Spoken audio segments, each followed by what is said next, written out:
everyone. Thank you for coming back for another book review. I am glad that you're here. Take a moment, if you will, and click like, share, or subscribe. I would greatly appreciate it if you did that. So, this week, the book I will review is called Being Yours by Kristi Tailor. Now, I read the ebook version, so I do not have a physical copy of the book. Per usual, though, I will go ahead and attach a copy of the cover to this video so you can see what that looks like. Before getting into the review, let me first just say thank you to the author for allowing me the privilege of reading the ARC copy of this book. ARC means Advanced Reader Copy. It was truly an honor to do so. This was my first opportunity at being an ARC reader, and I'm glad it was a good experience.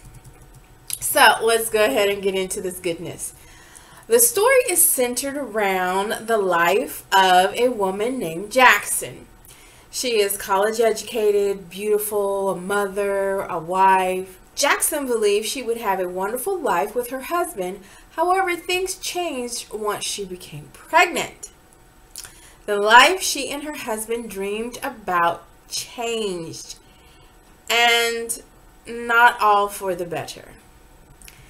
Jackson began to experience abuse from her husband. She tried to hide the physical abuse episodes from her child. For a time, she was able to endure and shield her son from what was happening until the day she could no longer do so. After one brutal beating, she knew she and her son could no longer be in this environment. Jackson and her son fled and relocated. Jackson started from scratch and created a new life for them. With the help and friendship of her new neighbor, Jackson gains employment and eventually steps out into the dating pool. She finds herself smitten with a hot teacher. Jackson is torn between figuring out what's going on with her son, keeping her past a secret, and the effects it still has on her and the desire she has for this great new catch of a man. Now, you'll have to read the book to find out what decisions Jackson makes and how this story unfolds. The story sucks you in from the very beginning. There are some triggers, parts of the story involving different levels of abuse. It's not extremely graphic, however, there is a moderate level of description. There is workplace drama, love, friendship, all woven into this crafted story. I would have liked the author to describe how Jackson and the son got away a little bit more. There was like a time jump, which didn't elaborate on this angle.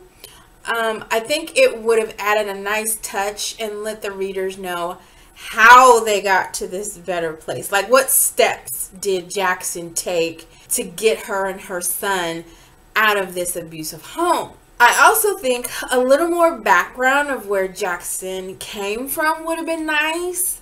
Even a little bit more background on the husband would have added a little bit more seasoning to the story. There wasn't much about Jackson and her husband's relationship before it went sour. How it went sour was not detailed.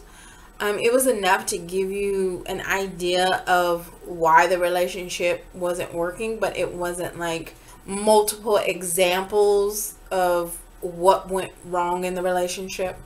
I think a little more information about the relationship and Jackson and her husband would have drew me in a little bit more. It would have got me connected to the characters a little bit more. There is a sequel, so maybe some of these things that I have mentioned that I would like to have more of are in that sequel.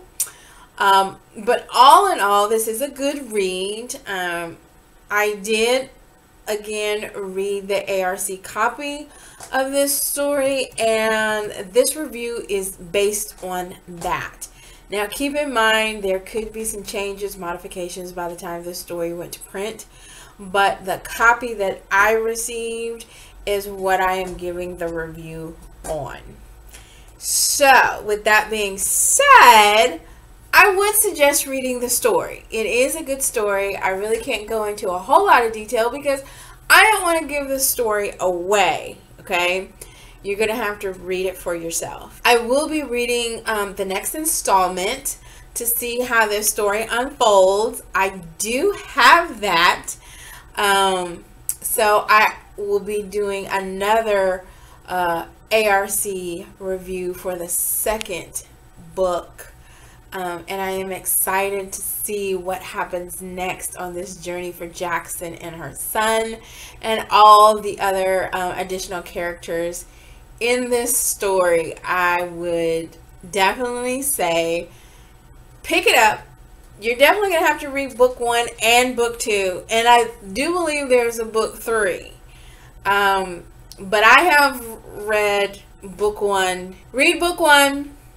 Tell me what you think. If you've read it already, give me your thoughts in the comments. If you haven't, pick it up, read it, let's chat. I gave the book a 7.5 out of 10. And the reason why I gave it a 7.5 out of 10 is, of course, the things that I said that I would have liked more of. That would have increased the score if some of those things that I had mentioned were in the book. The only warnings that I would give about this book is obviously domestic violence, the abuse. And like I said, it's not in a whole lot of detail, but just FYI, it could be triggering for some. I don't think there's really any other triggers that I can think of offhand about this book. Some of the discussion topics that I came up with was obviously number 1, domestic violence and abuse. How would you handle it? What would you do? What do some people consider abuse and not abuse? Another topic would be, how does the adult relationship and behaviors affect the child? Short-term, long-term.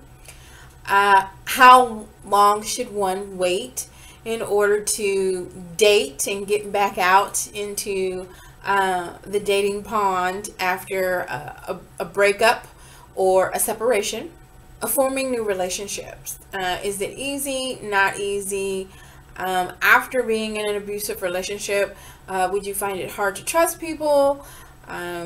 Another topic would be relocating. How hard or easy is it to find employment, housing, that kind of thing. So those are just some topics that you might discuss based upon reading this book.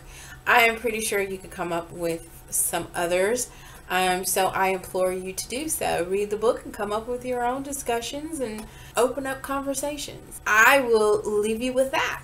And if you would be so kind to subscribe, click like, share, tell a friend. And until next time, keep turning the pages, my book lovers.